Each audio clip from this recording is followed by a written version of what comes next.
se enfoquen en eso.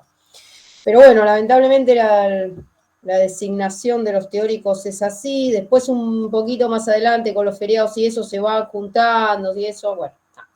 Así que, como les dije la otra vez, la idea de esto es que ustedes participen a ver si se puede entender algo, si tienen alguna consulta, pero la verdad que es complicado sin haber tenido un primer acercamiento con el material que tienen a disposición, ¿no? Sea libro, sea apunte, sea lo que sea. Entonces, como les decía la otra vez, si quieren poner a capturar la pantalla, lo pueden hacer, yo no tengo ningún problema, y después cuando están más cerca del tema lo pueden ver. Lo vamos a hacer entonces, vamos a apoyarnos en un PowerPoint. Vamos a poner así seguro se ve.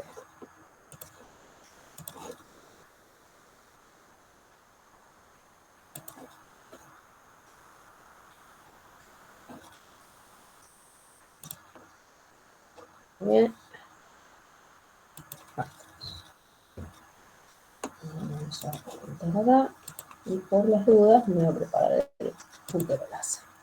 Bueno, como les decía, entonces, hoy empezamos con metabolismo, es decir, la parte bien específica de lo que es esta materia, que es bioquímica. De ahora en más, salvo las pausas que tenemos, que son los trabajos prácticos, no vamos a hablar de otra cosa que no sean vías metabólicas, ¿sí? Es decir, reacciones coordinadas que van a tener un determinado inicio y un determinado fin, es decir, un determinado sustrato inicial y un determinado producto final, y que esa vía metabólica va a tener un objetivo, con lo cual ustedes cuando se entren en el estudio de cada vía metabólica, de hecho después les voy a decir que tenemos una guía que les ayuda, digamos, a organizar el estudio, van a tener que centrarse en esas situaciones.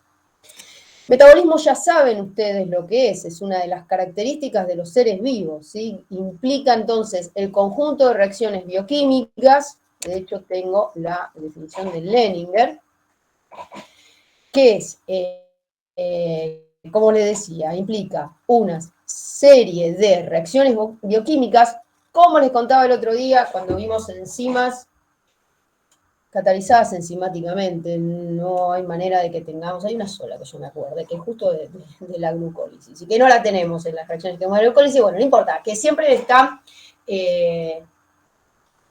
catabolizadas enzimáticamente, o sea, tienen una enzima en el medio.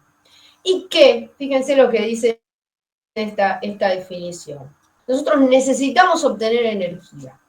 Los seres vivos la pueden obtener de dos maneras, directamente de la energía solar, o sea, los organismos autótrofos, las plantas, o si no, convirtiendo esa energía química, que son los organismos heterótrofos, o sea, los animales, y nosotros obviamente también, que lo que hacen es convertir esa energía química que está en los nutrientes en sus propias moléculas.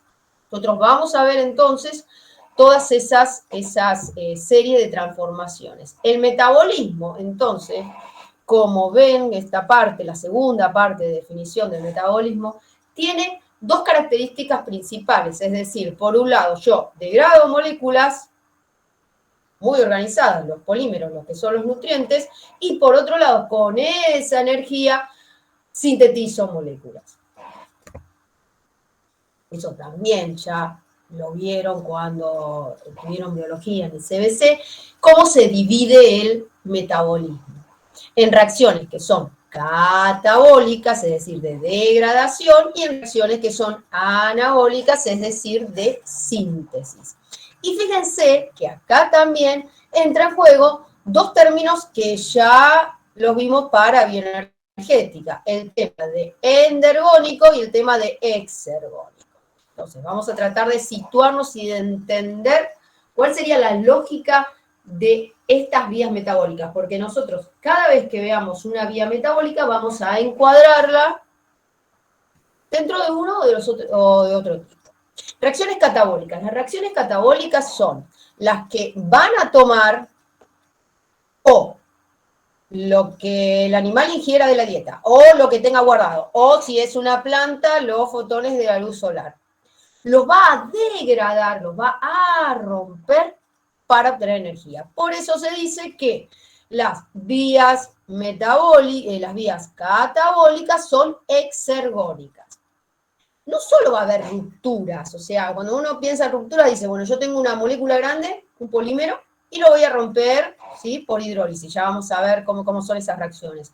No, no solo es eso, porque las vías catabólicas no solo rompen, sino que también oxidan los compuestos. Por eso, los productos finales de las vías catabólicas son dióxido de carbono, por el carbono, agua, por la oxidación, y después por el grupo amino, amoníaco. O sea, de lo más grande, de los polímeros, yo voy a llegar a los monómeros, a productos simples, y luego a productos inorgánicos. Todo eso, todas esas reacciones me van a dar energía. Y la célula la va a guardar esa energía, no se va a perder energía. ¿Cómo la va a guardar? Como una molécula de alta energía.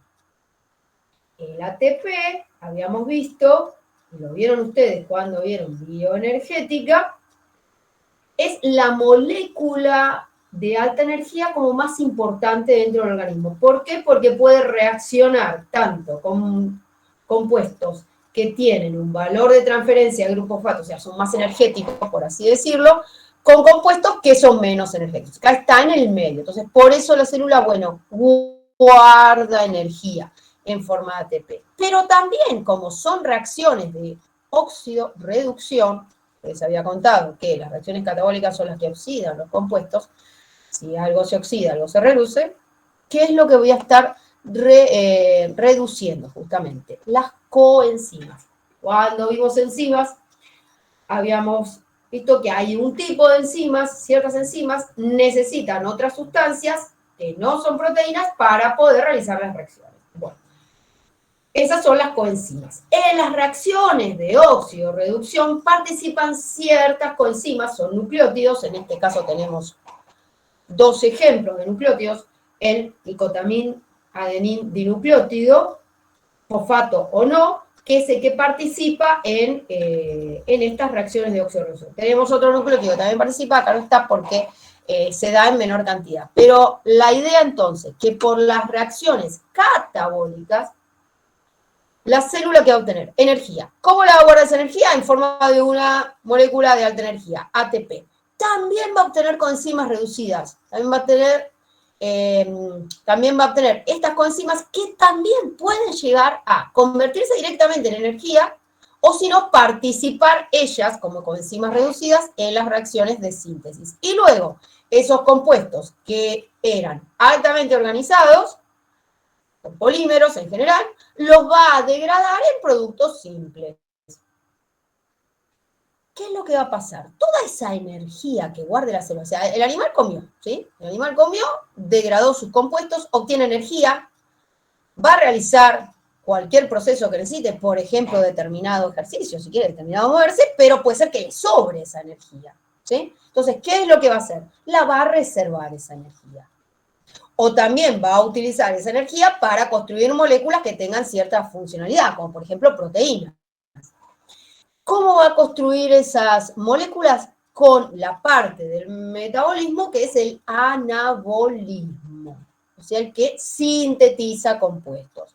Entonces, como dice acá, esas vías anabólicas se van a utilizar para realizar directamente trabajo, ¿sí?, ya sea de transporte a través de membrana, por eso dice osmótico, o trabajo mecánico, movimiento, o cualquier otro trabajo que requiera la célula, algún trabajo de señalización, por ejemplo, vamos a ver que requiere energía, o para sintetizar moléculas más complejas. O sea, lo que decíamos recién, bueno, yo necesito sintetizar una proteína, yo necesito sintetizar un hidrato de carbono, yo necesito sintetizar un lípido, entonces lo voy a hacer a través de las vías anabólicas. Y las vías anabólicas, como dice acá, va a requerir energía. ¿Cómo van a obtener energía de la célula? Bueno, a través de las moléculas de ATP y a través de las coenzimas reducidas. Por eso estamos poniendo de este lado el NAD-fosfato reducido que interviene en las vías anabólicas. Este cuadrito, que en realidad nada, lo pueden hacer ustedes con flechas y colores, tiene que ser central cuando estudien las diferentes vías metabólicas. O sea, ustedes tienen que entender cómo el organismo, cómo la célula realiza todo el metabolismo en general. Fíjense que esto tiene este sentido, ¿sí? Tiene este sentido, digamos, no es un capricho que en el Leninger está dibujado así la explicación del metabolismo celular. Siempre, siempre, el organismo va a echar base a lo que ingiere o lo que tiene de reserva para poder degradarlo para obtener energía. Y luego después va a ver qué hace con esa energía, ¿sí? Mal puede construir algo si no tiene energía. Entonces, cuando ustedes estudian la lógica de, bueno, este nutriente, ¿para qué me sirve? ¿Sí? No pueden decir nunca que este nutriente sirve para guardarlo como ácido graso. Y van a ver, si quieren, anótenselo, porque capaz que se lo olvidan, porque está por allá al final de cuando veamos la materia. Cuando vean poligástrico, puede ser que incurran en este error, porque de hecho me parece que nuestra guía de esquema metabólico no está muy clara y dice que un metabolito se usa para guardarlo directamente. Medio raro. Pero ténganlo bien presente. Cuando estoy en un metabolito, bueno, a ver, primero se va a degradar. Y después, bueno, ¿qué hacemos? Si nos sobra, lo guardo, bueno, veo cómo. Esa lógica, ténganla bien presente. Bien.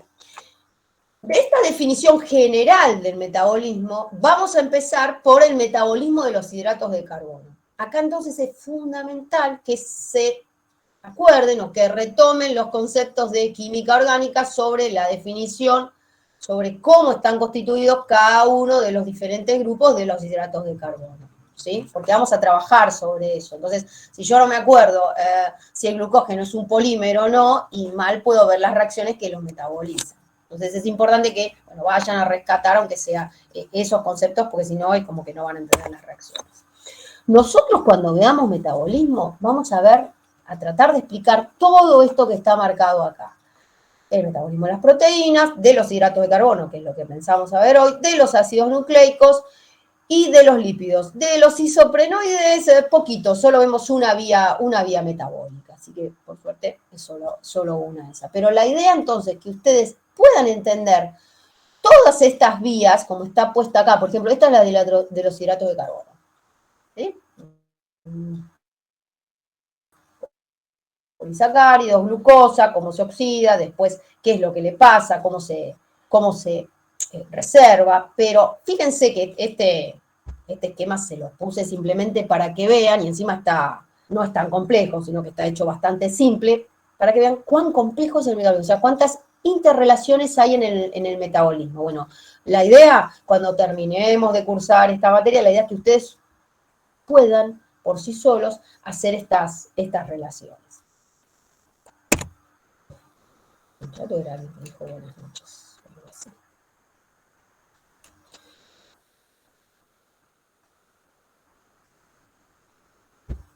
Bien.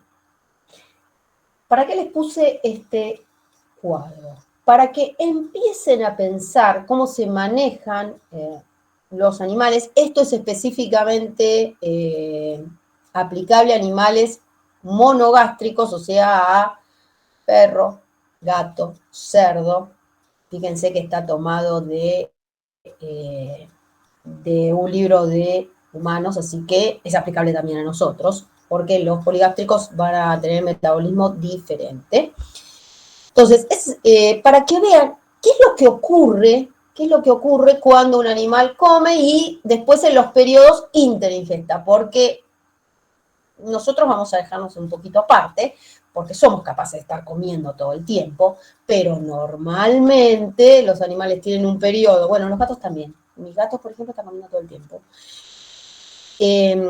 Los animales normalmente tienen un periodo de ingesta y un periodo de interingesta. Más amplio, menos amplio, pero la idea es que no están comiendo todo el tiempo.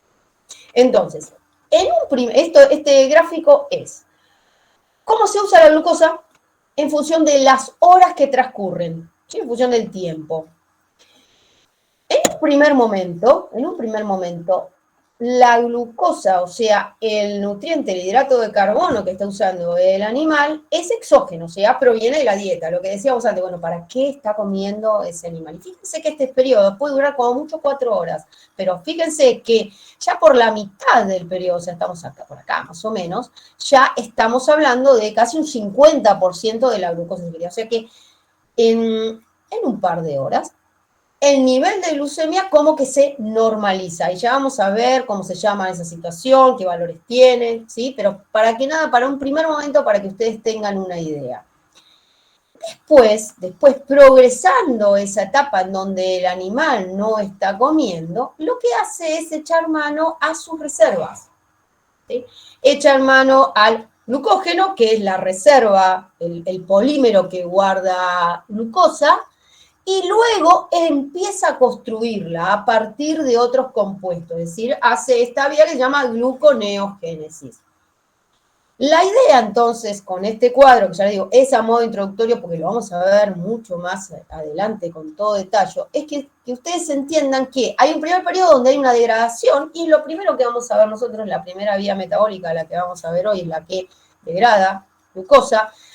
Hay una segunda etapa en donde esa glucosa ya no puede ser tomada de la dieta, porque claro, ya está, ya me la gasté. Entonces, el animal lo que va a hacer es echar mano a sus reservas. Y lo primero es degradar el polímero de glucosa, es lo más simple que va a hacer. Pero luego la va a empezar a construir. Y para eso, en esta etapa, cuando nosotros estamos hablando de gluconeogénesis, va a echar mano a otras reservas. O sea, va a empezar a convertir otras cosas, por ejemplo, los lípidos, en glucosa. Y llegando al caso, por ejemplo, cuando ya estamos por acá, tal vez no nos alcance con los lípidos, ¿sí? Pues ya no tenga el animal disponible, ¿sí? Entonces va a echar mano a otras cosas, como por ejemplo las proteínas. Entonces vamos a ver cómo progresa lo que nosotros llamamos ayunos, ¿sí? El animal no está comiendo o está comiendo menos de lo que necesita para poder adaptarse y sobrevivir. La idea entonces, cuando ustedes vean las vías metabólicas, es seguir esta lógica. O sea, primero la degradación del nutriente. Después, bueno, ¿y cómo lo guardo? ¿Para qué? Para después, cuando está en la situación de no tenerlo por la dieta, bueno, ¿cómo echo mano a eso? Esa sería como la lógica que vamos a seguir con todos los nutrientes que veamos. Bien, una última cuestión introductoria y ya sí empezamos específicamente con hidratos de carbono.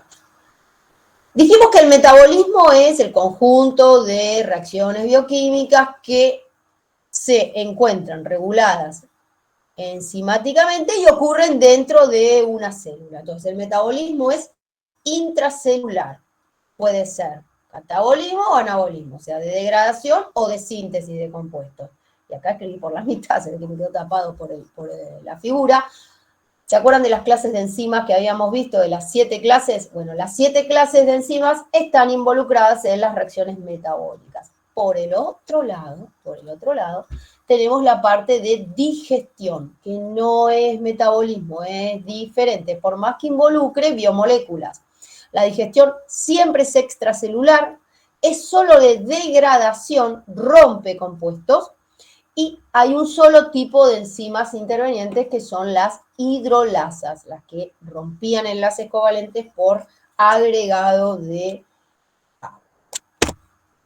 Breve repaso muy rápido, sobre todo para aquellos que no terminaron de cursar anatomía, sobre el aparato digestivo de los diferentes animales domésticos que vamos a ver en este curso de química biológica. Monogástricos.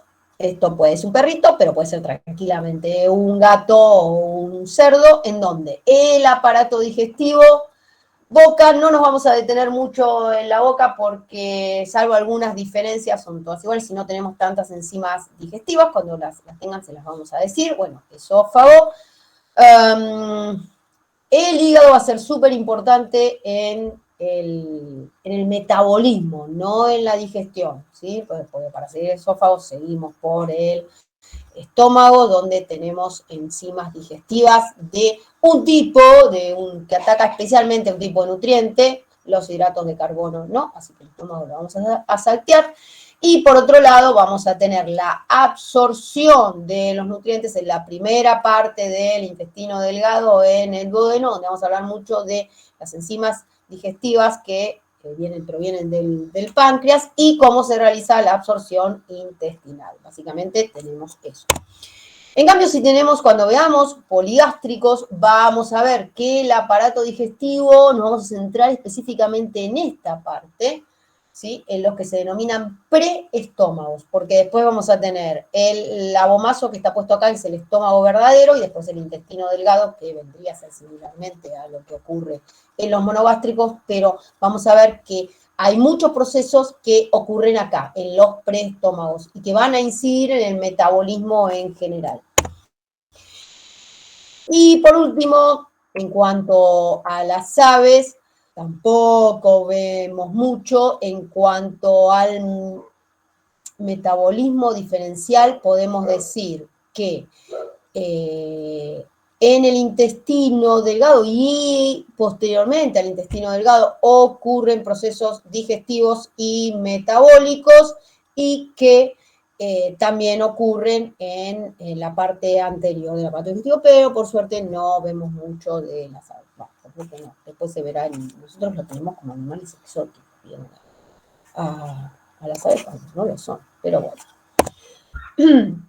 Cerrado ese proceso, digamos, esa parte introductoria, vamos ahora sí, a ver el tema de hidratos de carbono en particular. Entonces, como les decía, sí o sí no me tengo que acordar de qué tipo de hidrato de carbono voy a estar hablando cuando estoy hablando de algún nutriente en especial. Entonces, ¿cuáles van a ser los hidratos de carbono que van a poder ser nutrientes, o sea que el animal los va a ingerir como alimento? Tenemos almidón glucógeno, ¿sí? Polisacáridos, lactosa, que es un disacárido que va a ser importantísimo en animales lactantes y nada más que en animales lactantes, ¿sí?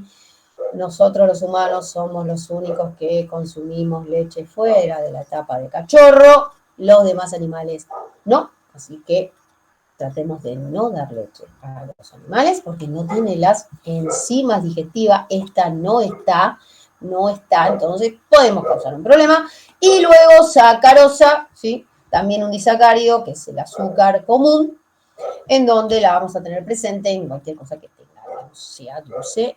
Tratemos de dar alimentos naturales si van a consumir sacarosa. Entonces, sí o sí me tengo que centrar en saber qué es esto. Estaba señalando con la mano, voy a señalar con la mano. En saber qué son estos compuestos, sí o sí. O sea, yo no les pido que sepan la fórmula, pero por lo menos tener una idea, ¿sí? Qué es un disacárido, qué es un polímero, cómo está formado, cuáles son los monómeros que lo conforman, etc.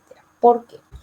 Porque luego yo voy a tener el proceso digestivo. ¿Se acuerdan que habíamos dicho que la primera parte es un proceso de ruptura únicamente, es un proceso de hidrólisis, en donde yo voy a romper estas moléculas grandes, porque si no, no se pueden incorporar a las células. Son, imagínense, tremendas moléculas al lado de una célula, no va a poder ingresar nunca. Entonces, lo primero que tengo que hacer es romperla.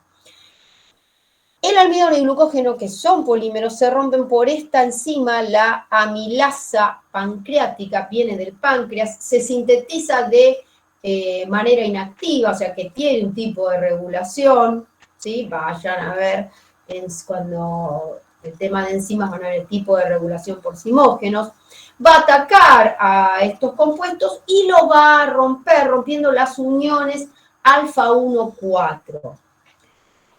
El almidón tiene una parte que no es ramificada, por lo tanto se va a romper casi totalmente en maltosas y maltotriosas, porque no se rompen de a una unidad, sino que se rompe de 2 o de 3, por eso tenemos estos dos compuestos, pero para la parte ramificada del almidón, que es la amilopeptina, que son uniones alfa 1,6, no las va a poder romper esa amilasa, entonces vamos a obtener unas series de glucosas unidas a esa glucosa que está justamente unida por uniones alfa 1,6, que se denominan destrinas límites. Con el glucógeno parece que es todo ramificado, entonces como que vamos a obtener mayor cantidad de destrinas límites. Todos estos compuestos todavía no pueden ingresar a la célula, con lo cual lo vamos a seguir rompiendo. Y fíjense que ya tenemos enzimas que van a romper estos disacáridos, la lactasa y la sacarasa, y después alfa-glucosidasas que van a atacar todos estos restos que teníamos de la degradación de los polímeros. Tenemos otras amilasas solamente existe amilasa salival, que la tenemos presente en los cerdos y en las aves. Entonces, ahí tenemos, como les contaba, otros procesos digestivos diferentes a los que mayormente vemos en los otros animales domésticos. Pero sí o sí, la más importante es la amilasa pancreática en referencia a eso. La lactosa y la sacarosa se digieren a nivel intestinal. Sí o sí. O sea, esto lo tenemos en la luz intestinal, son enzimas que esta, la amilasa pancreática, proviene justamente del páncreas, estas ya son del intestino.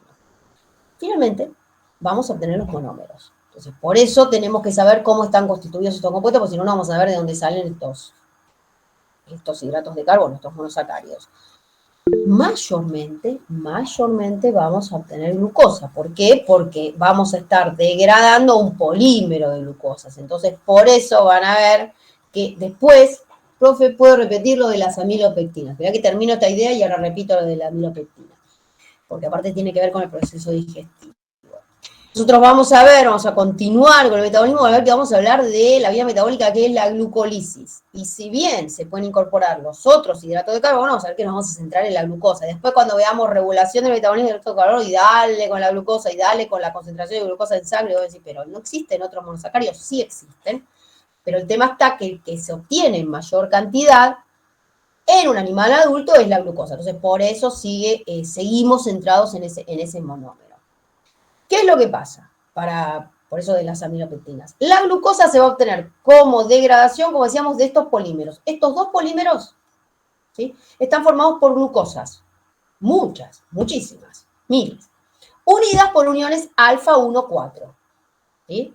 Anótenlo, o cuando vean en la grabación, digan qué miércoles es la unión esta alfa 1,4, así lo ven en lo que veían de química orgánica. ¿Qué es lo que pasa? El glucógeno tiene glucosas unidas por uniones alfa 1,4, cada 10 a 12 glucosas aparece una glucosa que está unida de manera diferente, por unión alfa 1,6. Entonces es como que tiene muchas ramas el glucógeno, es totalmente ramificado. El almidón, en cambio, tiene una parte que es así, que se llama amilopectina, donde cada cierta cantidad de uniones alfa 1,4, no tantas como el glucógeno, son un poquito menos, aparece una unión alfa 1,6, entonces se forma una ramita, y después tiene una parte que es totalmente lineal, ¿sí?, que es la parte que se denomina amilosa, que esa es toda alfa 1,4.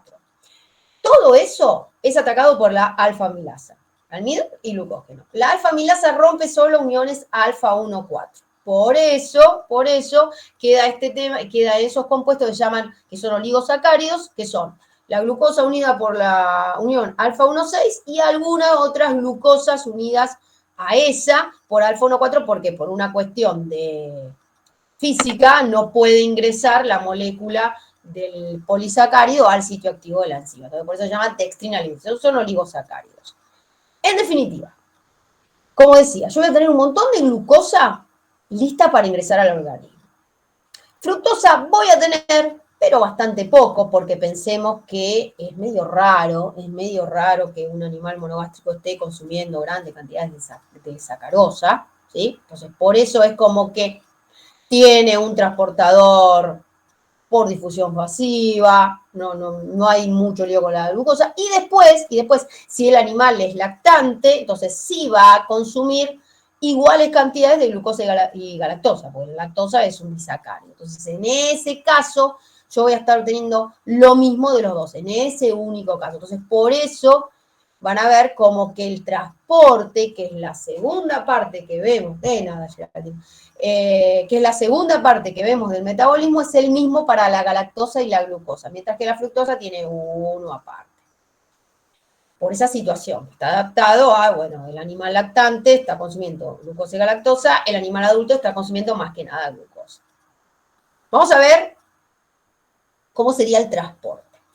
Eso lo vieron, ahora tenemos que ir a otra materia, a física biológica. Cómo se transportan los compuestos a través de la membrana.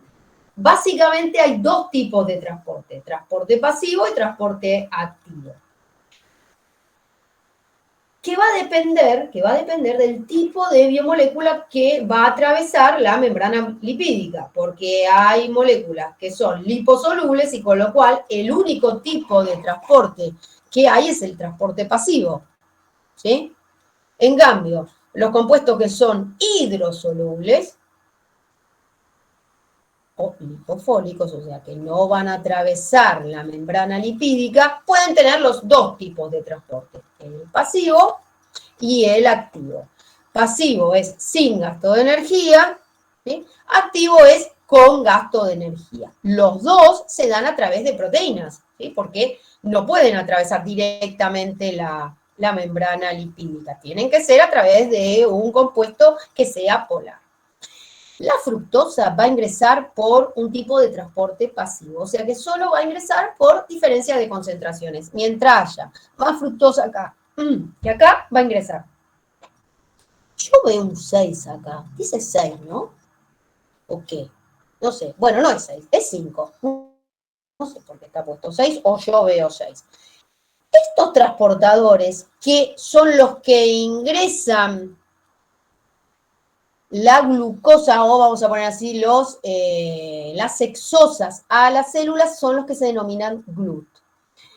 GLUT hay cerca de 33 descubiertos, más o menos. Nosotros vamos a centrarnos fundamentalmente en 4 de estos transportadores GLUT, que van a ver que tienen su característica en especial, o sea, del 1 al 4.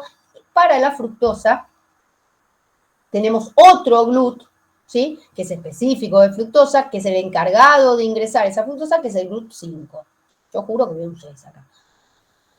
¿Qué es lo que pasa con esta fructosa? Va a ingresar tanta fructosa hasta que se igualen concentraciones, ¿sí? Porque el transporte pasivo es simplemente con un movimiento a través de la membrana por diferencia de concentraciones. Mientras exista diferencia de concentraciones, o sea, lo que se dice en física, creo que lo llaman así, a favor del gradiente de concentraciones, va a existir el movimiento, y si no, no. ¿Esto por qué? Porque se puede, si se acuerdan, se puede crear energía útil, ¿sí? O sea, va a haber una reacción exergónica cuando haya este movimiento, ¿sí? El transporte a través de la membrana también crea energía. Entonces, si yo tengo esta diferencia, ingreso. Si no, no. ¿Qué es lo que pasa? ¿Y por qué la glucosa y la galactosa tienen un transportador diferente? Que esto es importante que se comprenda. Yo voy a perder la mitad de la fructosa, ¿sí? Porque va a ingresar hasta que se igualen concentraciones. Entonces, si yo tenía 10 moléculas, por ejemplo, bueno, va a ingresar hasta que haya 5 y 5. Estas 5 se pierden.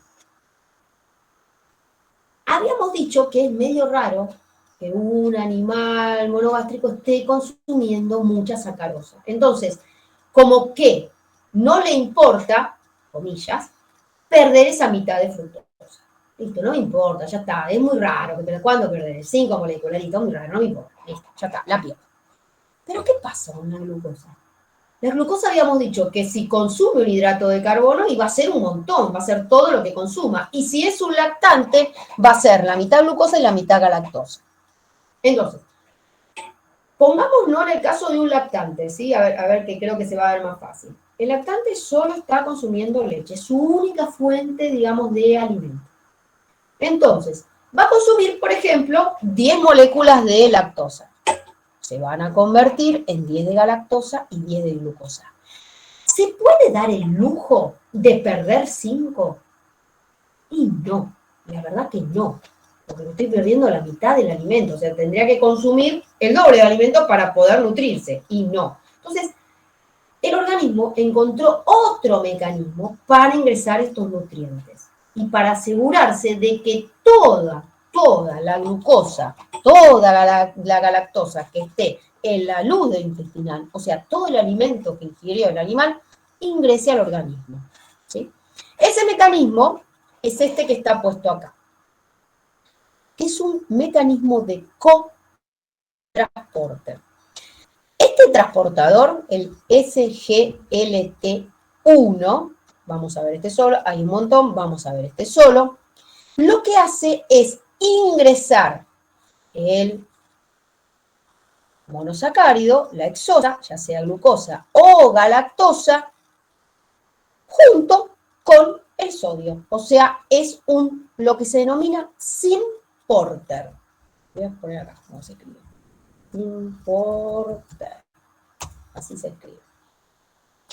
¿Qué quiere decir eso? Es un cotransportador que puede transportar dos moléculas en la misma dirección al mismo tiempo. Esas dos moléculas, esos dos tipos de moléculas diferentes son sodio y glucosa o sodio y galactosa.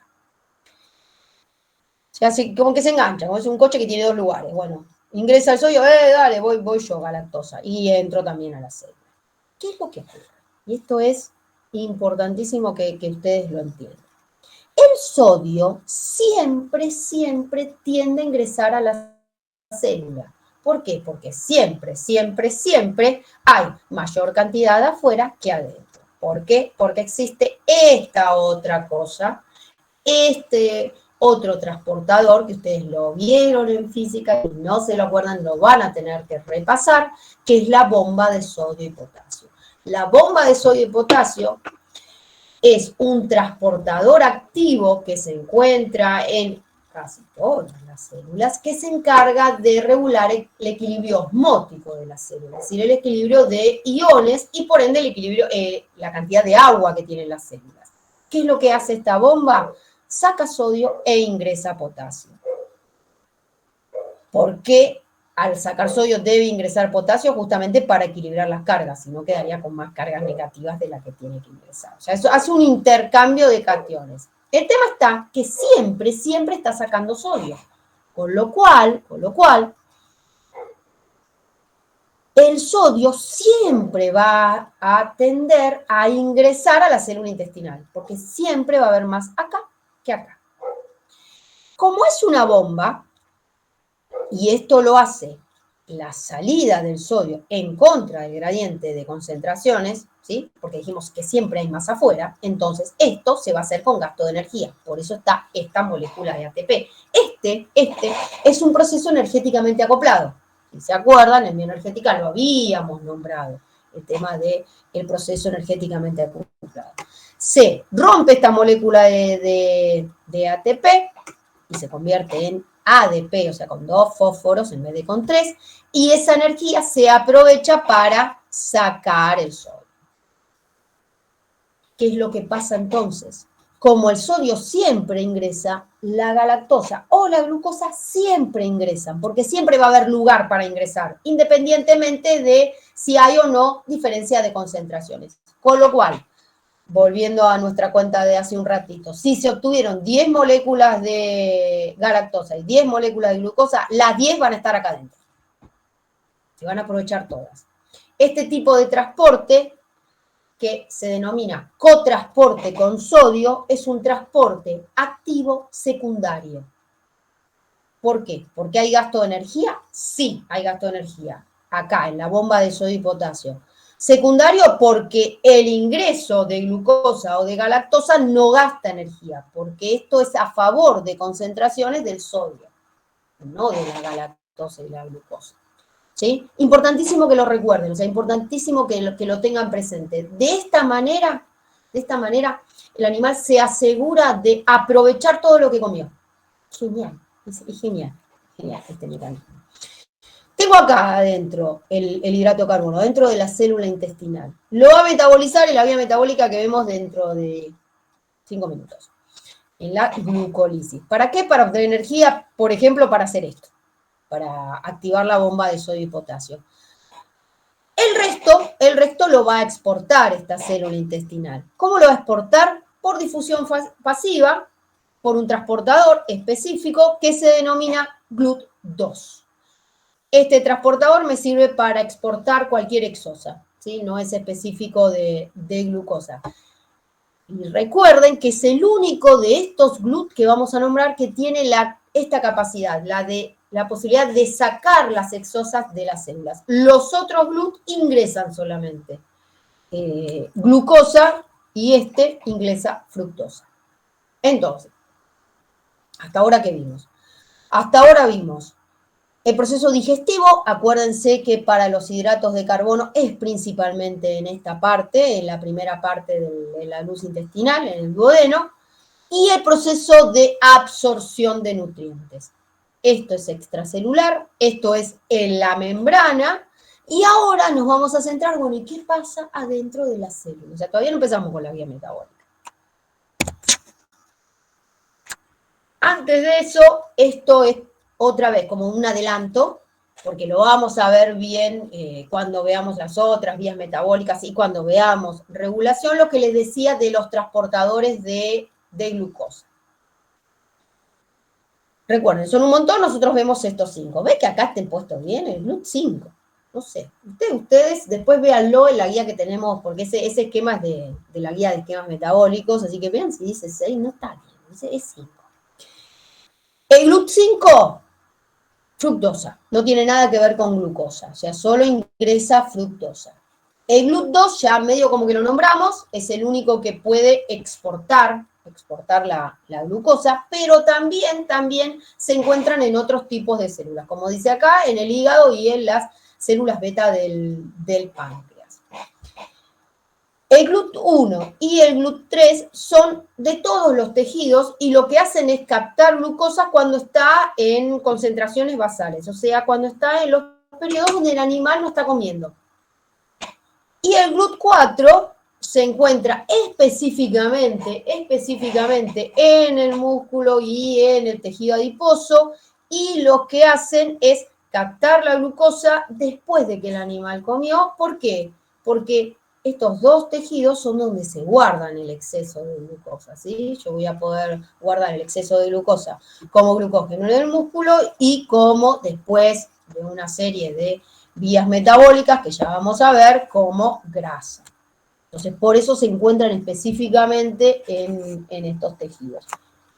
Por lo menos que los oigan nombrar, por lo menos a esta altura no nos interesa que sepan bien dónde están y cuál es la función de cada uno, pero por lo menos como los vamos nombrando, aparte se mencionan cuando es la parte de digestión y absorción para que los tengan presentes. ¿En qué se diferencian? En un parámetro que nosotros ya vimos, que lo vimos para las enzimas. ¿Se acuerdan de la constante de Michaelis, que era una concentración de sustrato que me servía para llegar a la mitad de la velocidad máxima? En este caso no se refiere a las enzimas, pero este concepto de Km también se aplica a los transportadores y lo vamos a ver más adelante cuando veamos hormonas. O sea, la idea es la misma, es la cantidad de, en este caso no sería sustrato, sino que sería molécula a transportar, glucosa, que me posibilita llegar a la mitad de la velocidad máxima de transporte.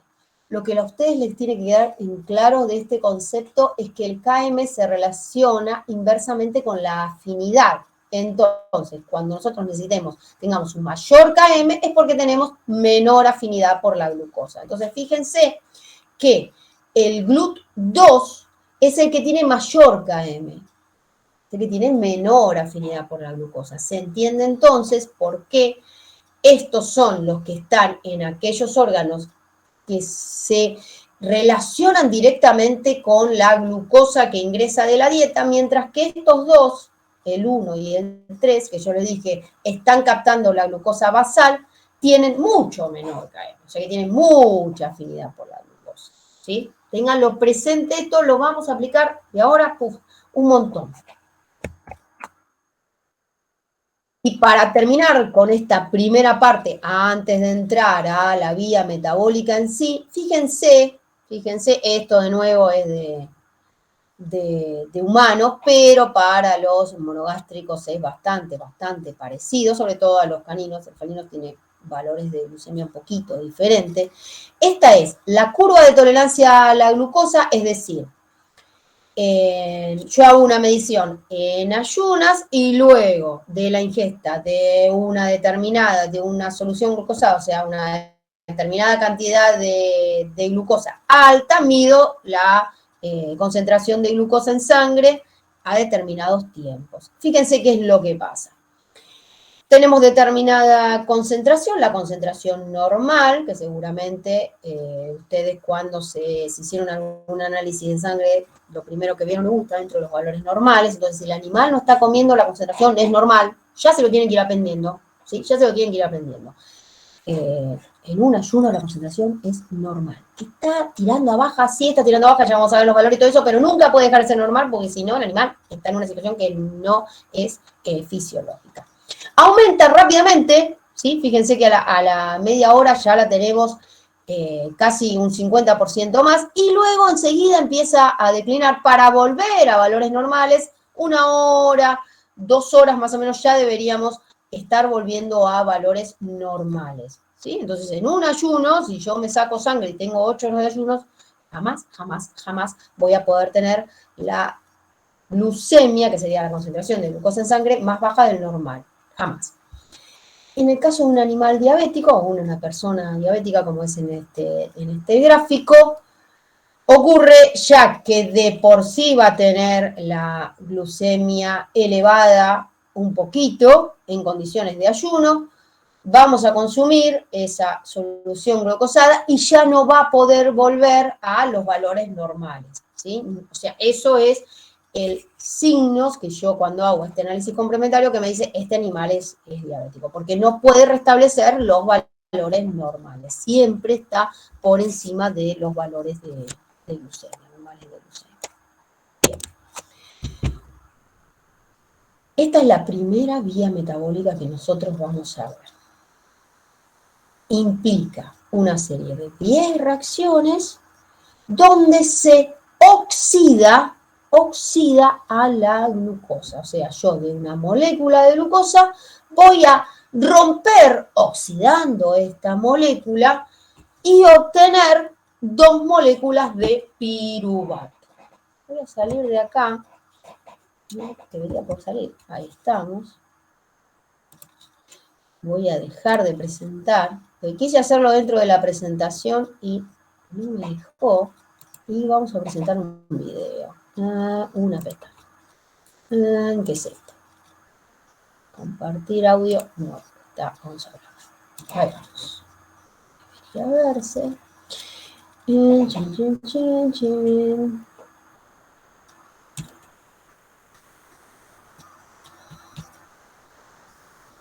Vamos.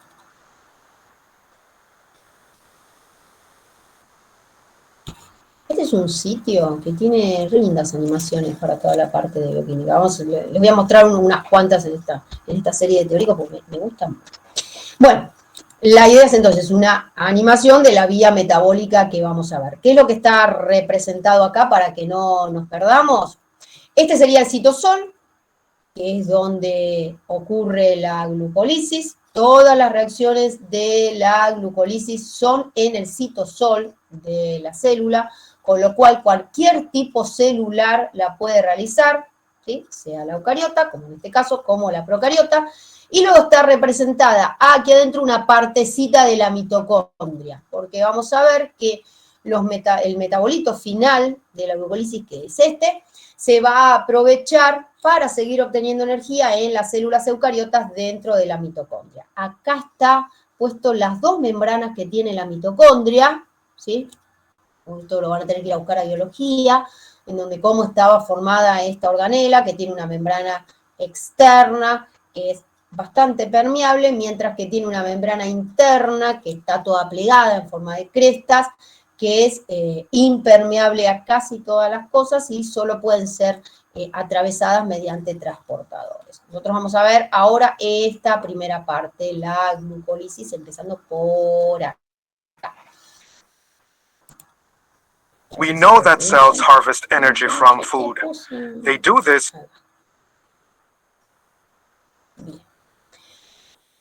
La glucosa, como vimos, va a ingresar a la célula y se va a transformar en una molécula oxidándose para poder tener energía y coenzimas reducidas. Todo eso se va a terminar aprovechando dentro de... ¿qué pasó? Dentro de la célula. Bien. Glycolysis is a 10-step pathway in which one molecule of glucose is converted into 2 molecules of pyruvate and 2 molecules of NADH. ¿Qué es lo que marcamos acá? Una molécula de glucosa me da 2 moléculas de piruvato más 2 moléculas de NAD reducido, o sea, una forma de energía. ¿Por qué voy a obtener 2 moléculas de piruvato? Y por eso les decía que algo tienen que tratar de traer de química orgánica, aun cuando no le pidamos en detalle las moléculas. ¿Por qué? Porque el piruvato es un compuesto que tiene 3 carbonos, mientras que la glucosa es un compuesto que tiene 6 carbonos. Entonces, por eso rompo una glucosa, obtengo 2 piruvatos. En alguna parte vamos a ver que la vía como que se duplica, se realiza 2 veces. Bien, sigamos. The first step is the phosphorylation of glucose to form glucose 6-phosphate. El primer paso. Esta es una molécula de glucosa y esta sería una molécula de glucosa 6-fosfato. No se ve acá el fosfato, pero créanme que está. Acá está ejemplificada la enzima, la que va a realizar esta reacción. Cuando nosotros veamos cada una de las reacciones, no solo van a tener que ver el sustrato, sino que van a tener que ver el producto y la enzima interviniente. El primer paso es una serie de 2 reacciones. Acá está escrita una sola, la del pasaje de glucosa a glucosa 6-fosfato, por una cuestión de la animación, para que sea más simple, pero si van a ver a la guía de esquemas o cuando vayan en el libro a ver la vía metabólica, van a ver que son 2 reacciones. Es un ejemplo de reacciones acopladas, en donde se rompe una molécula de ATP y esa energía se aprovecha para tomar el fósforo y agregárselo a la molécula de glucosa, ¿Para qué realiza este primer paso la célula? 2 funciones. Primero, lo convierto en un compuesto que no pueda salir de la célula. ¿Por qué? Porque ya tiene un grupo fosfato, que está cargado negativamente. Olvídate de que pueda pasar la membrana lipídica. Porque aparte no hay un transportador para este compuesto. Con lo cual, yo estoy atrapando a la glucosa. Es lo que se denomina una trampa metabólica. ¿Listo? Que quedó ahí. Ahora se tiene que metabolizar dentro de la célula, no se puede ir. Y por otro lado, lo que estoy haciendo es activar la glucosa. La glucólisis habíamos dicho que es una vía degradativa, oxidativa, que me va a servir para obtener energía. Y yo les estoy diciendo que la primera reacción voy a gastar energía. Ustedes me dicen, pero me estás cargando, Elizabeth. Entonces me dijiste que voy a obtener energía y en la primera ya me estás gastando energía. Esto es porque Porque yo, para poder oxidar esta molécula y obtener energía, lo primero que tengo que hacer es activarla. Tengo que desestabilizarla. O sea, medio como romperle algo para que sea más fácil romperla después. Entonces, esta primera reacción es una reacción que gasta energía y es una reacción de activación. La enzima que está puesta acá es una enzima que va a fosforilar a exosas. Se denomina exoquinasa. ¿Sí? ¿Sí? Vayan a buscar a las quinasas en el tipo de clase de enzimas y van a ver que es una enzima que pega fósforo. Esa es la primera reacción. Como resultado de esta primera reacción, glucosa 6-fosfato. Sigamos. This reaction is catalyzed by the enzyme hexokinase and also consumes 1 molecule of ATP, which were omitted from this image for clarity. Una molécula de ATP. In the second step, glucose 6-phosphate is isomerized into fructose 6-phosphate. En la As catalyzed segunda by the enzyme reacción, lo que hacemos es phosphohexose una isomerase. isomerización. Pasamos In the de third step, glucosa fructose 6-fosfato, 6-phosphate fructosa is 6-fosfato. phosphorylated to produce fructose 1,6-bisphosphate. Acá nos vamos a detener de nuevo. En esta segunda reacción vamos a agregar el segundo grupo fosfato. Vamos a pasar entonces de fructosa 6-fosfato a fructosa 1,6-bisfosfato. Ay, pero si no compartí el audio, ¿por qué? Entonces le voy a sacar el sonido. Gracias por el aviso. Gracias por el aviso. No compartí el audio, igual lo estaba compartiendo. No entiendo por qué. Bien. ¿Qué estaba diciendo? Sí. Vamos a convertir fructosa 6-fosfato en fructosa 1,6-bisfosfato. Vamos a agregar el segundo fosfato. ¿Para qué lo hacemos? para activar aún más la molécula. Si recordamos, empezamos con una molécula de glucosa, sin fosfato, solo teníamos oxígeno, y ahora tenemos una hexosa, fructosa, ¿sí? Parecida, es un isómero, dejémoslo ahí, y que tiene 2 grupos fosfato. Tremendamente inestable este compuesto, va a tender a romperse, totalmente a romperse. Esta va a ser entonces la segunda reacción de activación y es donde vamos a gastar otra molécula de ATP. ¿Sí? Mientras activemos, gastamos moléculas de ATP. Entonces, esta es otra reacción acoplada. Reacción que cataliza, enzima que cataliza esta reacción. Fructosa, fosfofructoquinasa 1, ¿sí? Para diferenciarla de otra fosfofructoquinasa que vamos a ver más adelante. Fosfofructoquinasa, otra vez lo mismo, una quinasa, va a pegar fósforos. ¿Por qué se llama 1? Porque va a agregar ese grupo fosfato en la posición 1 de la fructosa. Este compuesto es la fructosa 1,6-bifosfato. Con esto tenemos completamente activada a la glucosa que había ingresado inicialmente y la podemos empezar como a romper. Ahora sí, listo, ya está lista para que la rompamos. Sigamos. Hasta ahora tenemos un compuesto de 6 carbonos. Todavía no hicimos la ruptura en 2. Bien. Como dice acá, hasta ahora gastamos 2 ATP. ¿Sí? Bien. ¿Qué es lo que va a pasar? Como está puesto acá, vamos a obtener en esta reacción 2 compuestos de 3 carbonos. La enzima que rompe esta molécula de fructosa 1,6-fosfato, que acuérdense que es completamente inestable, o sea que está pidiendo que la rompan, es la aldolasa. La aldolasa me va a dar 2 compuestos de 3 carbonos, 2 isómeros. Gliceraldehído 3-fosfato y dihidroxiacetona fosfato. La vía metabólica continúa con el gliceraldehído 3-fosfato, con lo cual el isómero, o sea, la dihidroxiacetona fosfato, se va a convertir en gliceraldehído 3-fosfato.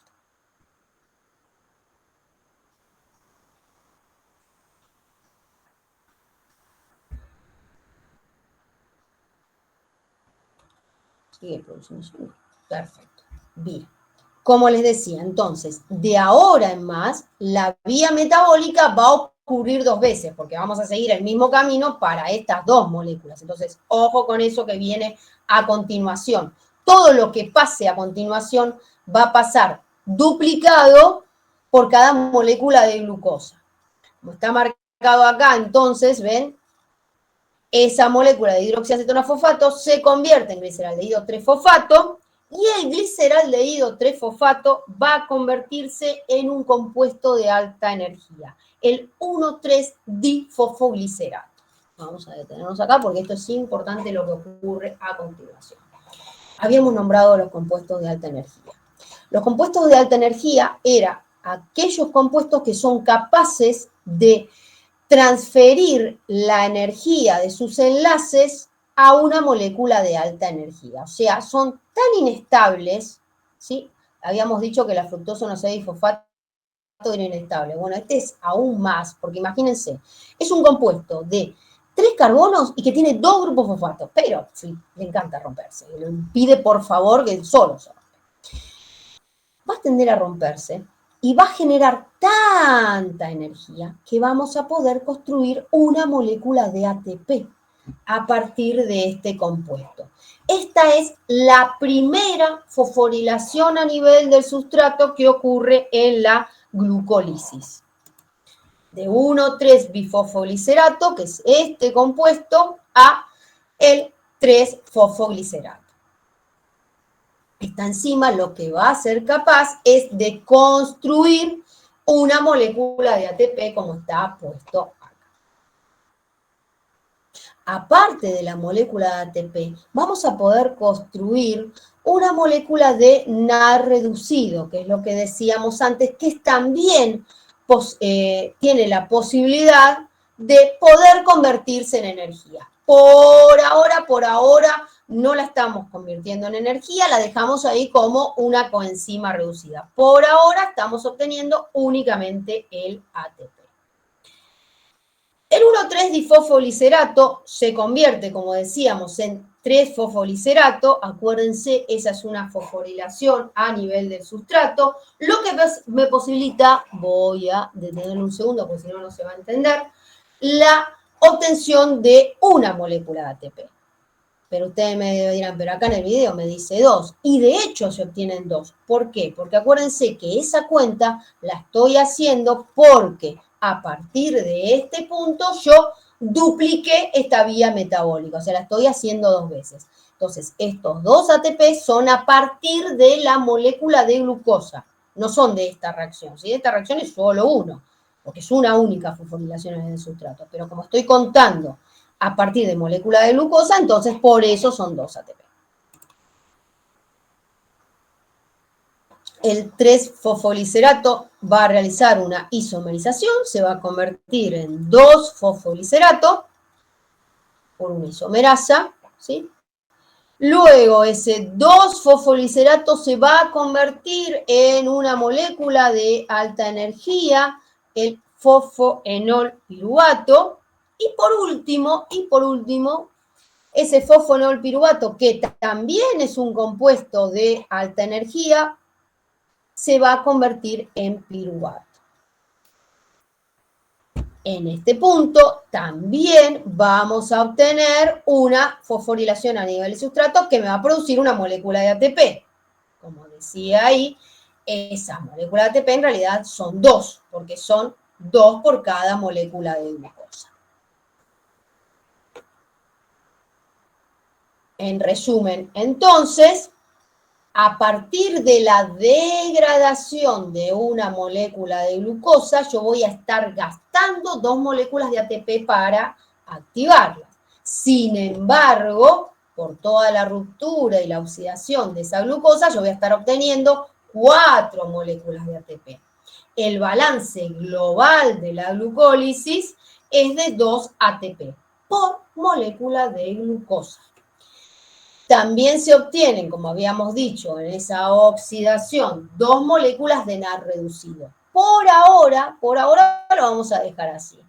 Como producto, ese piruvato se va a poder seguir oxidando dentro de la mitocondria.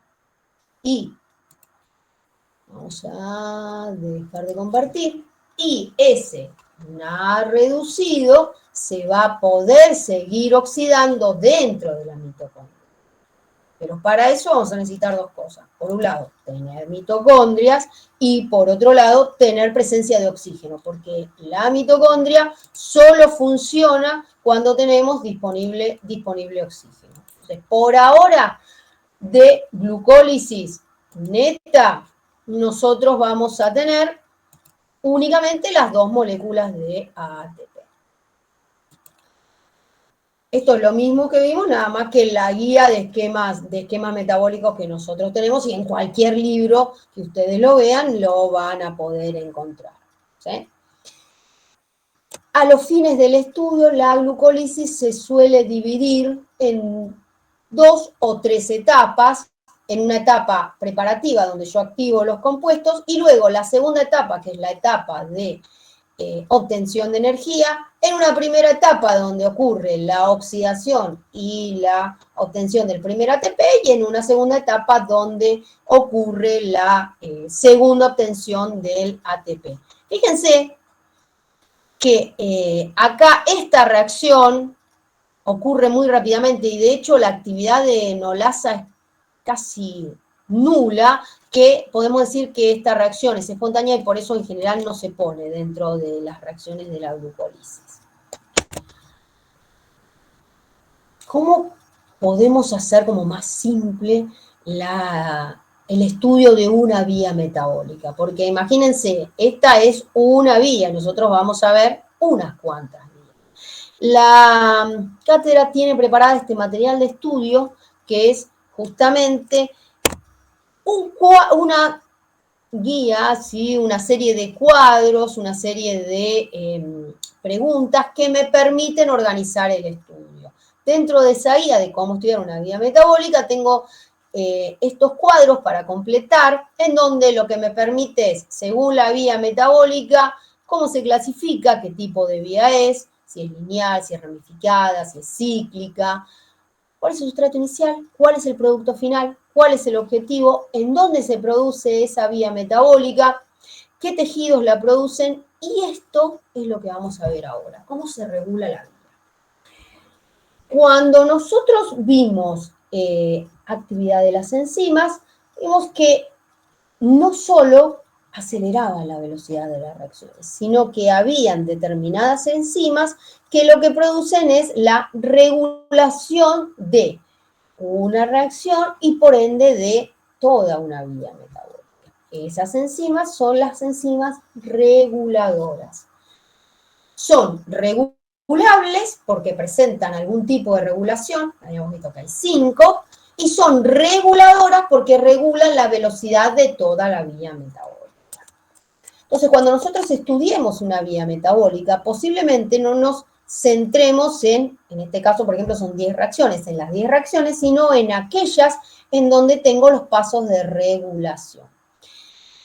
En general va a pasar que dentro de la serie de reacciones, aquellas que tengan pasos de regulación van a ser reacciones que son irreversibles, es decir, que por aquellas características energéticas de tan exergónicas, tanta energía que producen o de tanta energía que requieren, se den únicamente en una única reacción, en una única dirección.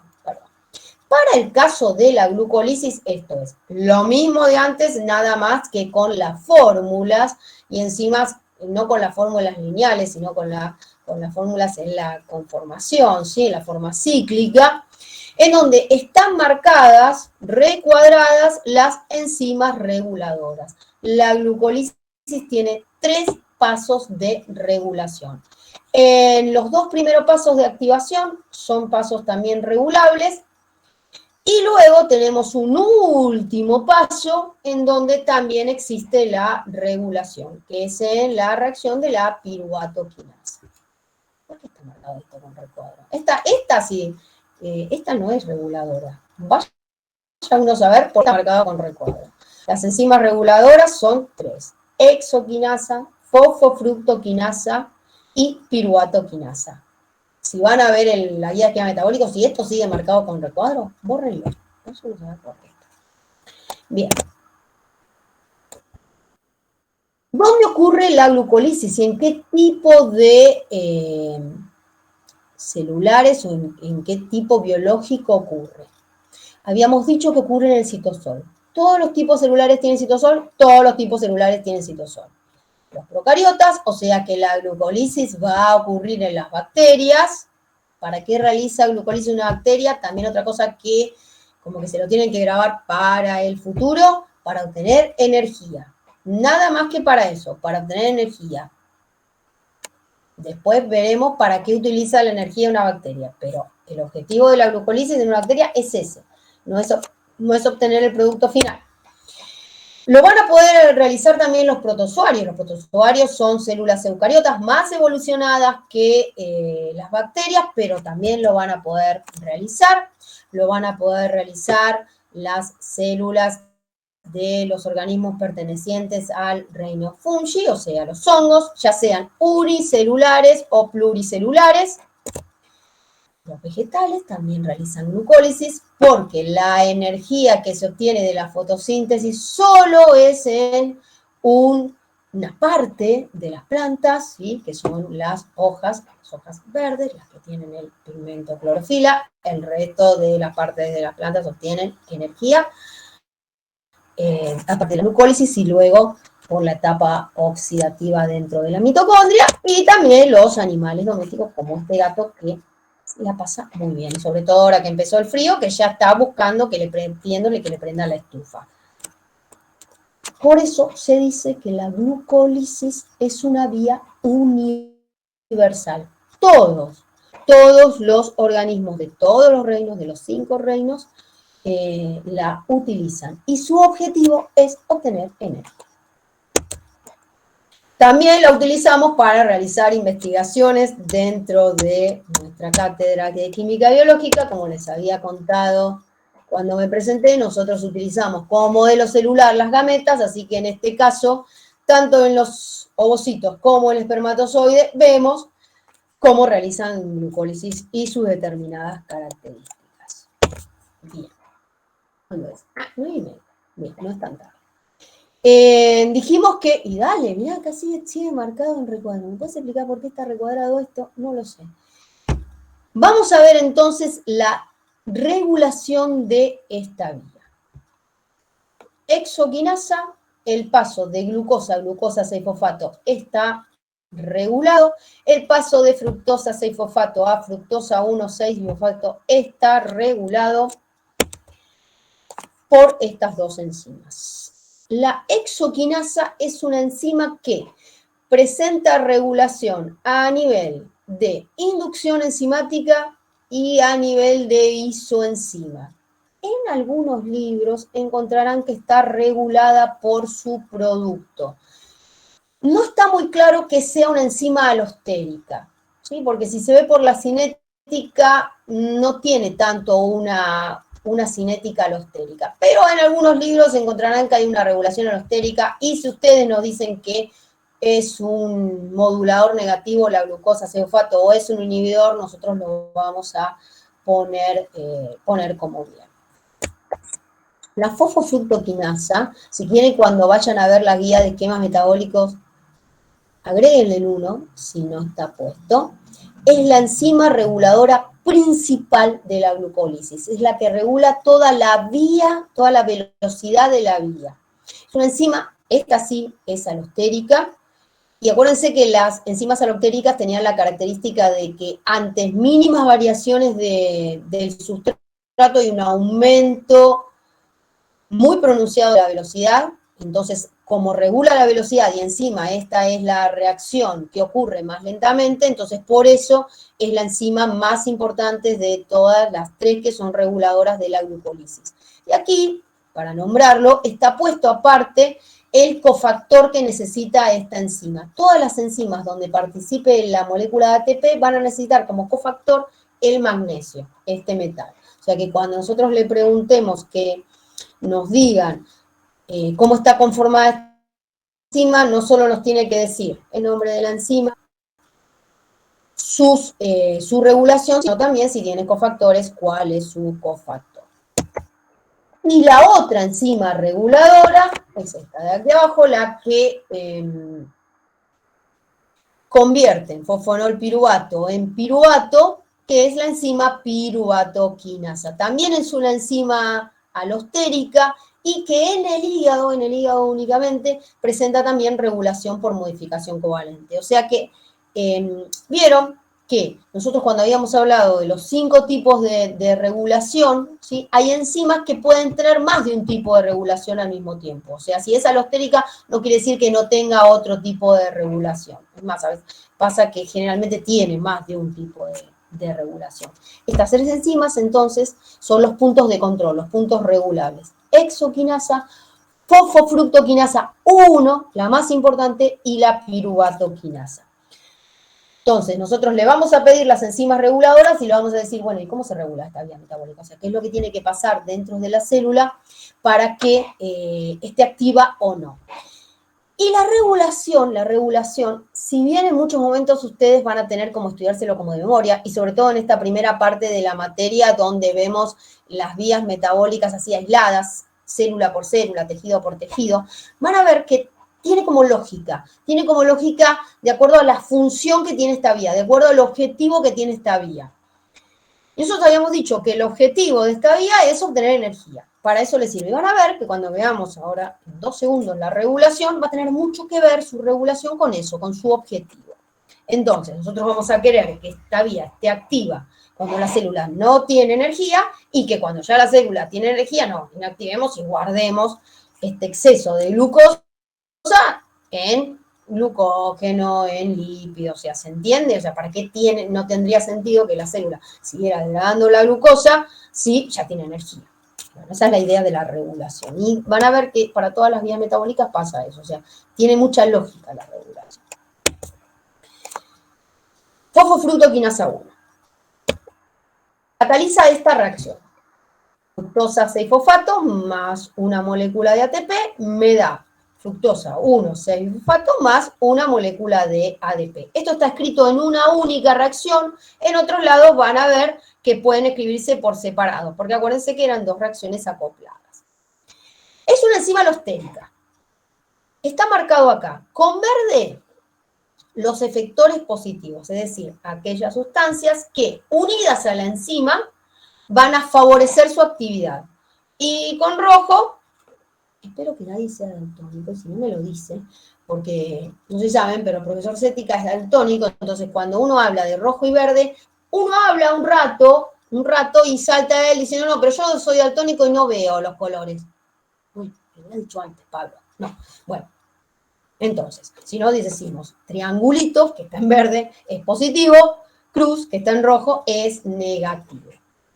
¿Qué eran los efectores? Acuérdense que los efectores eran compuestos que se unían a un sitio diferente del sitio activo al sitio alostérico y modificaban la afinidad de la enzima. Y por ende, si modifico la afinidad de la enzima por el sustrato, modifico su actividad.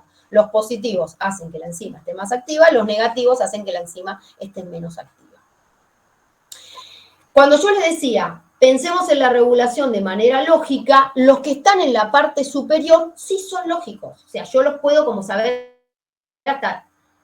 sin estudiarlos de memoria. ¿Por qué? Porque si el objetivo de la vía es producir energía, es lógico y está bien que el ATP, que es la molécula que me indica la alta carga energética, sea un efector negativo. Altas concentraciones de energía se unen a la enzima en el sitio alostérico y la inhiben, sí, entre comillas, ¿no? Hacen que tengan menos actividad. Mientras por el otro lado, altas concentraciones de compuestos que indican que la célula no tiene energía, si se unen a la enzima, la activan. Entonces, esta parte es como lógica de pensar. Alta carga energética, se inhibe la vía, entonces se inhibo la enzima, ¿sí? Le doy que, y dale con inhibir. Le digo que tenga menos actividad, baja carga energética, la voy a activar. Una cosa antes de verlos de abajo. Acá yo tengo ATP. El ATP actuando como sustrato de la enzima. Y acá yo tengo ATP. ¿Y cómo sabe la enzima dónde tiene que unirse con el ATP? No, no sabe la enzima. Acuérdense que los compuestos no piensan, las células no piensan. Los procesos se dan en función de las concentraciones de metabolitos. Con los compuestos que están dentro de la célula hay más y menos, entonces la célula realiza determinadas reacciones. ¿Qué es lo que pasa? A bajas concentraciones de ATP, el ATP se une al sitio activo, porque el sitio activo es muy afín al ATP, que tiene un bajo Km para el ATP. En cambio, el sitio alostérico, el otro sitio de unión del ATP, tiene un bajo Km. Tiene un alto Km, tiene baja afinidad, lo dije al revés. Tiene un alto Km, o sea, una baja afinidad. O sea, que tiene que haber un montón de moléculas de ATP para que vayan a unirse al sitio alostérico. ¿Okay? ¿Se entendió? Lo digo no, porque como lo dije medio al revés, me trabé. Hay dos sitios de unión a la enzima para el ATP. El sitio activo, donde se realiza la reacción, y el sitio alostérico, donde se regula la enzima. ¿Qué es lo que pasa? El sitio activo tiene una baja afinidad por el ATP, o sea que hay una molécula de ATP y se une al ATP. El sitio alostérico, en cambio, la afinidad va a actuar cuando hay solo altas concentraciones de ATP, porque la afinidad es muy baja, o sea, solo se va a unir cuando hay 100.000 moléculas de ATP. Entonces, solo cuando haya mucho ATP, ¿el ATP va a seguir uniéndose al sitio activo? Sí, seguramente sí, pero como también se va a unir al sitio alostérico, la enzima va a tener menos actividad. ¿Sí? Es igual que tranquilos, que es una pregunta que está en la guía de preguntas, que la van a volver a trabajar en la clase teórica práctica, porque la verdad que es interesante de ver este tipo de enzimas que se denominan enzimas homotrópicas, enzimas alostéricas homotrópicas, en donde el efector, o sea, el que actúe sobre el sitio alostérico, también actúa como sustrato de la enzima. Súper interesante. La parte de abajo de la regulación, por así decirlo, o sea, los otros reguladores sí son medios complicados de, hasta el momento, saberlos como lógicamente. citrato es un compuesto que nos está indicando que está activo el metabolismo de los lípidos. O sea, es un indicador de que la energía de la célula está proveniendo de otro lado. Entonces, si yo tengo alta concentración de citrato, quiere decir que hay una medida de una alta carga energética. O sea, la energía está viniendo de otro lado. Entonces, por eso es efector negativo. Por ahora, más de eso no pretendemos que sepan. Cuando veamos metabolismo de los lípidos, ya van a ver, de ahí viene el citrato y por eso es efector negativo de esta enzima. Este otro, fructosa 2,6-fosfato. Fíjense que es bastante parecido a este. Tiene el fósforo en otra posición nada más. Es el efector alostérico más importante de esta enzima. O sea, es el efector alostérico positivo. Cuando hay un montón de este compuesto en la célula, esta enzima se activa, pero un montonazo. ¿Sí? Ya vamos a ver de dónde viene este compuesto. No viene de la glucólisis, viene de una enzima que está aparte de la glucólisis. Por ahora, como que lo tenemos que saber así de memoria. Punto entonces, principal de regulación de la glucólisis. Vamos al otro punto de regulación. Yo les había dicho que es la enzima hexoquinasa, la que cataliza la primera reacción. Una regulación que tiene es la regulación por isoenzimas. ¿Se acuerdan que las isoenzimas, habíamos hablado la otra vez, son las enzimas que catalizan la misma reacción, pero que tienen diferentes propiedades? En este caso, exoquinasas hay un montonazo, nosotros solo vamos a ver la genérica y la isoenzima que se ubica únicamente en un tejido que es en el hígado y que se denomina glucoquinasa.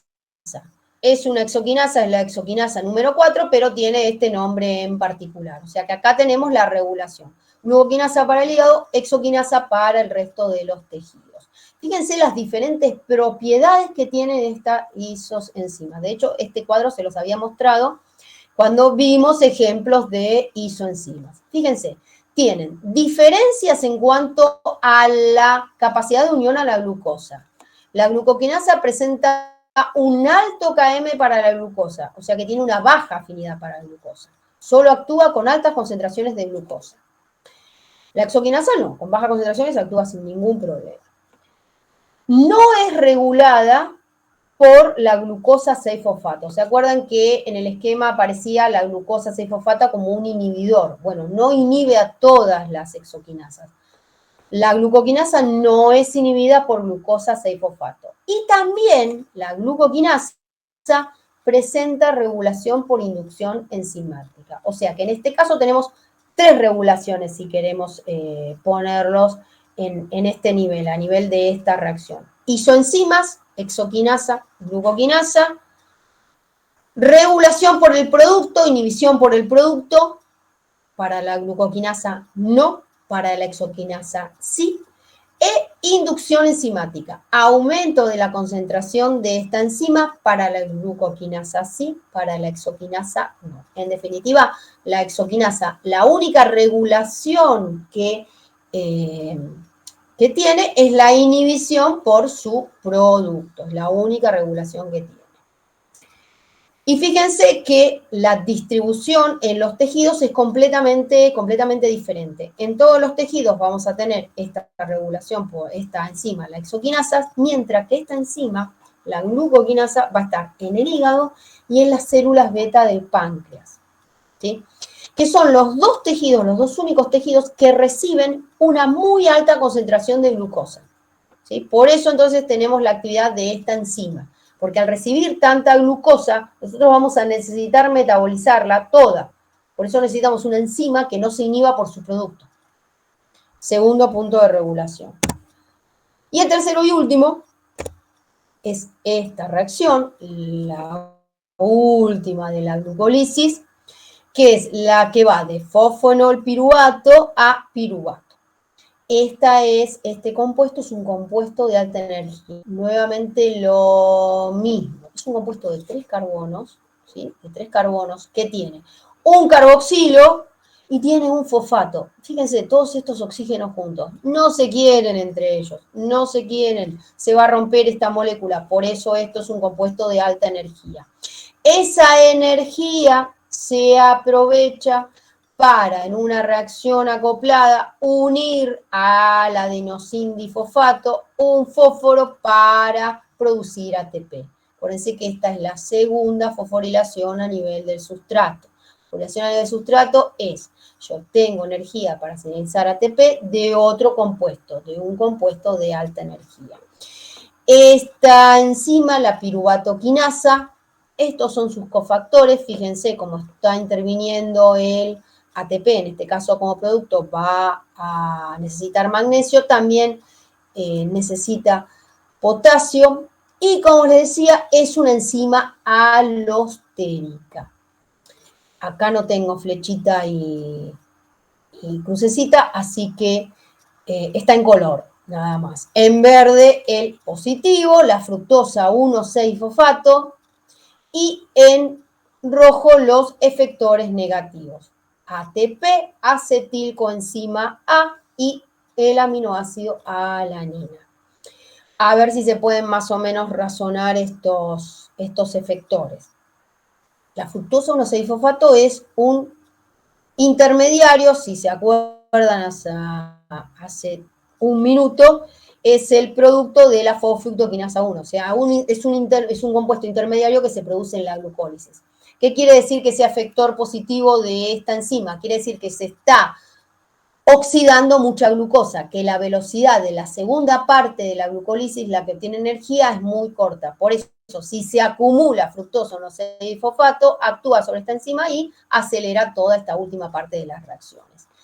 Los otros, este es fácil de ver, que sea negativo, es un indicador de alta carga energética. Si hay mucho ATP, no tiene sentido que siga la vía, no tiene sentido que se produzca más ATP, con lo cual es lógico que sea efector negativo. Estos dos son un poquito más difíciles de ver por ahora.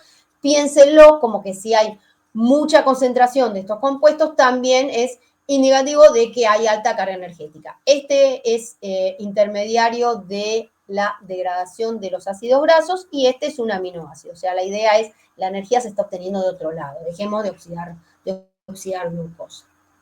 Entonces, recuerden, 3 enzimas reguladoras: exoquinasa, fosfofructoquinasa 1, ¿sí?, principal, y piruvatoquinasa. La piruvatoquinasa en el hígado también presenta otro tipo de regulación que es por modificación covalente. En forma desfosforilada, esta enzima está activa.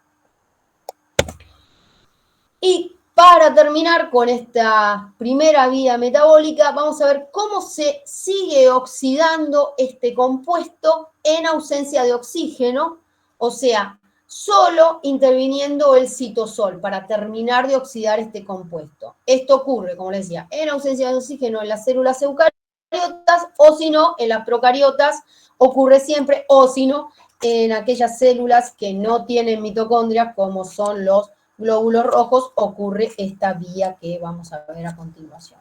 Empieza la glucólisis. Como vimos, a partir de glucosa ocurre todas las reacciones de activación. Llegamos a la ruptura, entonces obtenemos 2 moléculas de 3 carbonos. La vía continúa con el gliceraldehído 3-fosfato. ¿Se acuerdan que la dihidroxiacetona-fosfato se isomeriza a gliceraldehído 3-fosfato? Se va a producir toda la etapa de ganancia de energía. ¿Y qué es lo que va a ocurrir? La célula va a estar produciendo este compuesto, reducido por esta reacción de oxidación del gliceraldehído 3-fosfato. El tema está que las coenzimas son limitantes, reactivos limitantes de las vías metabólicas. ¿Por qué? Porque sintetizar un nucleótido a la célula le cuesta mucho energéticamente. Entonces, hay una determinada cantidad de coenzimas. En cuanto yo me gasté todas las coenzimas oxidadas, por más glucosa que tenga, no voy a poder seguir obteniendo energía. ¿Por qué? Porque no voy a poder seguir haciendo esta segunda parte de la vía metabólica. Entonces, la célula tiene que tener algún mecanismo para poder obtener más NAD oxidado. Y este mecanismo es el mecanismo que se denomina la fermentación. La fermentación es la posibilidad que tiene la célula de obtener energía, como dice acá, en ausencia de oxígeno, en anaerobiosis. Y esto puede ocurrir ya porque la célula no puede utilizar el oxígeno, porque no tiene mitocondrias, sea una bacteria o sea glóbulo rojo, o porque no hay disponibilidad de oxígeno, como por ejemplo una célula muscular que esté haciendo un ejercicio muy intenso, en donde el oxígeno, por una cuestión de circulación, no llega hasta las células musculares. O, por ejemplo, que yo esté haciendo una fermentación para obtener yogur. ¿Sí? El yogur, no sé si alguno conoce cómo se hace, si tiene un aparato. Antes era muy común tener un aparato que se denominaba un electrodoméstico, que es una yogurtera, que lo que hacía era herméticamente, a partir del yogur con leche, producir más yogur. Pero es un electrodoméstico muy viejo, no creo que exista en la actualidad.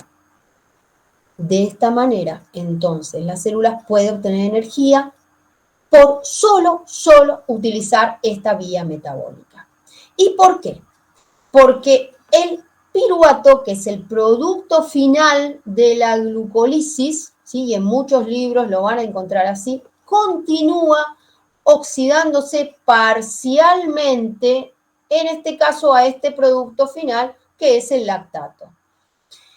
Entonces, en esta oxidación, en esta reducción del piruvato, yo voy a poder obtener la coenzima oxidada.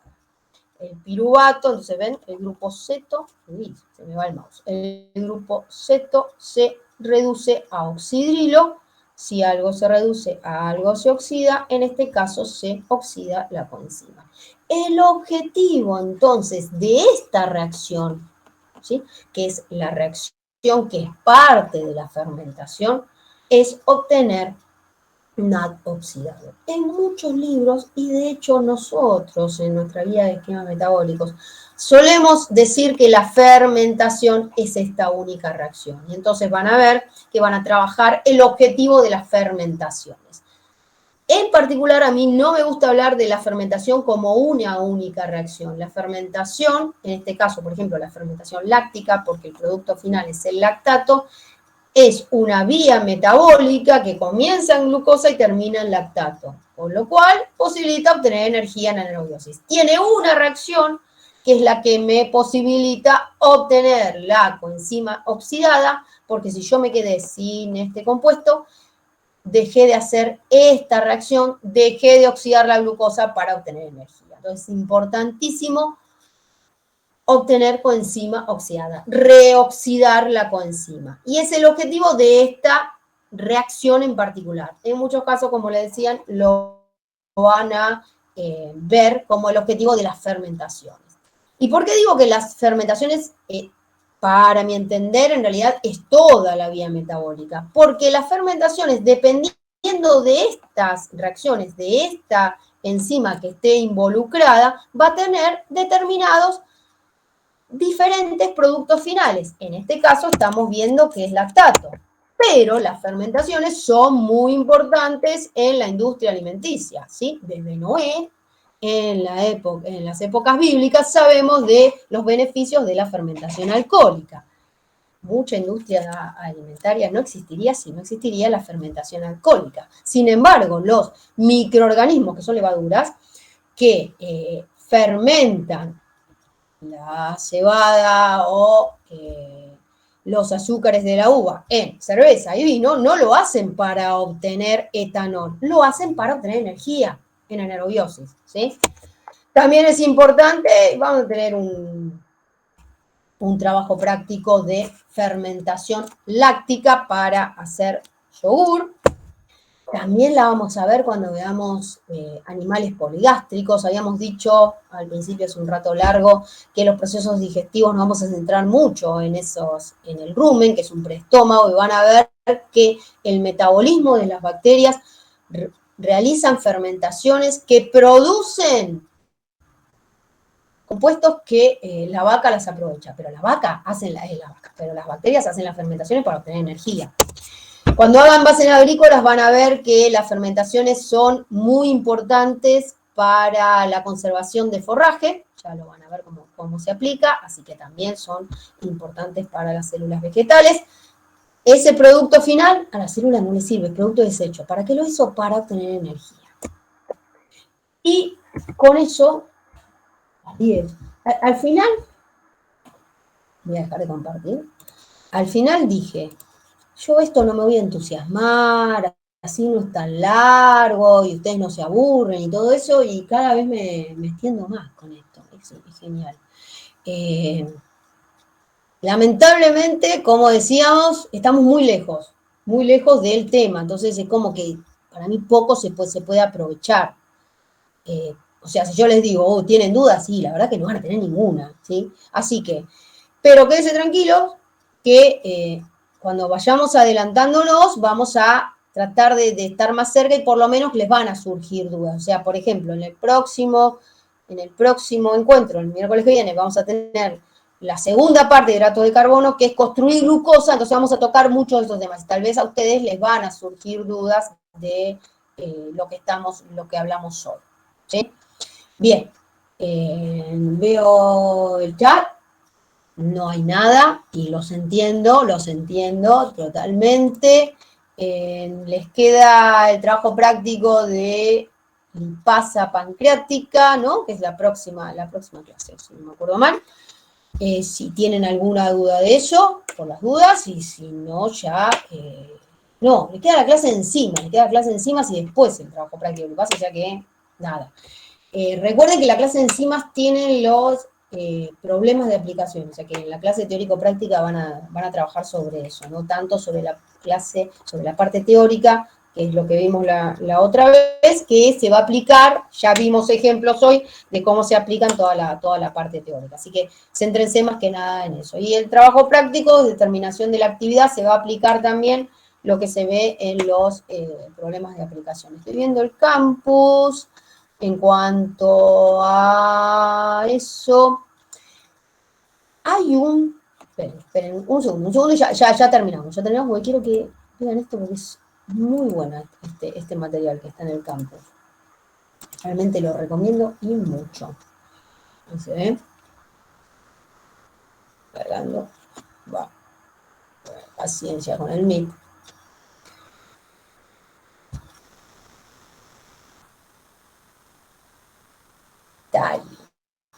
Ahí va. Este material, ingreso de glucosa a la célula, que es un PDF animado, véanlo, ¿sí? Si no tienen tiempo para la próxima clase, no importa, pero véanlo antes de que termine el estudio para los temas de este primer parcial, porque la verdad que es importantísimo para entender cómo ingresa la glucosa a los diferentes tejidos y por qué. La verdad que está muy, muy bueno, se los recomiendo y mucho. ¿Sí? ¿De qué libro conviene leer enzimas? Como siempre, Fabiana, yo siempre recomiendo el Leninger, pero es larguísimo, yo lo entiendo. En el blanco, que es un libro de química biológica, encima se llama igual que nuestra materia, es un libro de medicina, ¿sí? El blanco, que es química biológica para medicina, está bien también. Y si no, en el Harper también está bien, pero si tenés el blanco a mano y lo querés leer de ahí, está bastante completo, no es que no. Y después, ¿qué otra cosa hay? Hay 3 videos de glucólisis y fermentación y todo eso que, bueno, están para ver. No es que tienen algo así para súper recomendar. También tienen las preguntas de autoevaluación, que son simplemente para ejercitar los contenidos de hidratos de carbono. Bien. Eso de que mostrabas recién lo vuelvo a compartir. Esperen porque está acá. Entramos al campus, ¿sí? Entramos a química biológica. El tema es que nuestra aula virtual ya va a llegar. No es lo más amigable que exista en la vida. Entonces, yo tengo al principio y tengo que ir scrolleando con el mouse, pasa todo esto, bla, bla, bla, bla, bla, bla, bla, bla, bla, pasa todo esto. Dale, ¿por qué no me lo pones en pestañas? Esto no lo están grabando, ¿verdad? Bien, nada. Porque no estoy muy de acuerdo con cómo está hecho eso, pero nada, yo no lo hice. Cuando llegan a la parte de, ya va a llegar, pasa todo esto, pasa encima, pasan los TPs, bla, bla, bla, bla, bla, bla, pasa esto, venimos acá, a hidratos de carbono 1.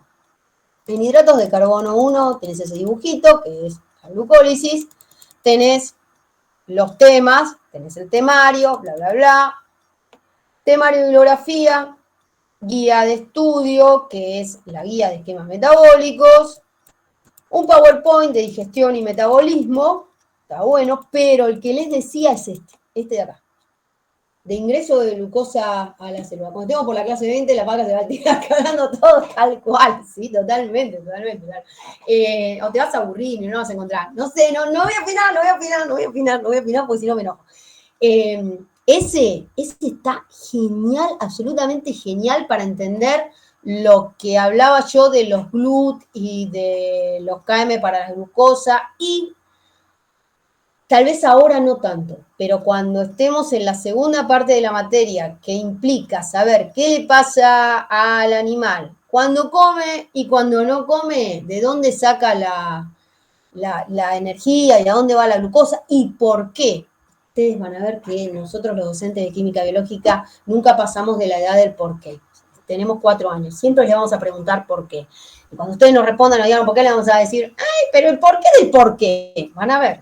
Bueno, ese véanlo y después me lo comentan o si tienen preguntas y todo eso, porque la verdad que está, la primera vez que lo dije, wow, qué bueno que está hecho. Y lo hizo una docente de la cátedra. Para los que cursen con Ana Martínez de JTP, que está en la mañana, si no me acuerdo mal, díganle que Elisa dice que esto está fabuloso. Bien, y después hay estos videitos que son vídeos de gente que habla así en gallego y bueno, y nada, pero que están para ver. No van a aportar más de las cosas que hay para ver. Bien. Las 10. Si no tenemos ninguna pregunta más, esperemos que se haya servido, esperemos que quien lo haya grabado y después lo vea tenga consultas. Ya saben que se pueden hacer preguntas de proteínas y seguramente cuando tengamos el encuentro que sea antes del parcial, seguramente tendremos preguntas de proteínas en adelante, que no hay problema, que este es el espacio que ustedes tienen, otro espacio más para preguntar. La próxima nos vemos ya con construcción de la glucosa, o sea, la vía como inversa de esta. Y vamos a ver que vamos a tocar muchas cosas en común, muchas cosas no, pero muchas cosas van a ir en común, entonces por lo menos como nos sirve para repasar los conceptos que vimos en esto, que entiendo, es mucho, de una, tal cual. Bueno, nos vemos el próximo miércoles entonces. Yo miro al costado porque tengo la otra computadora al costado, por eso veo el chat, a ver si me dicen algo. Nos vemos el próximo miércoles, hasta el miércoles que viene. Adiós. Chau, chau.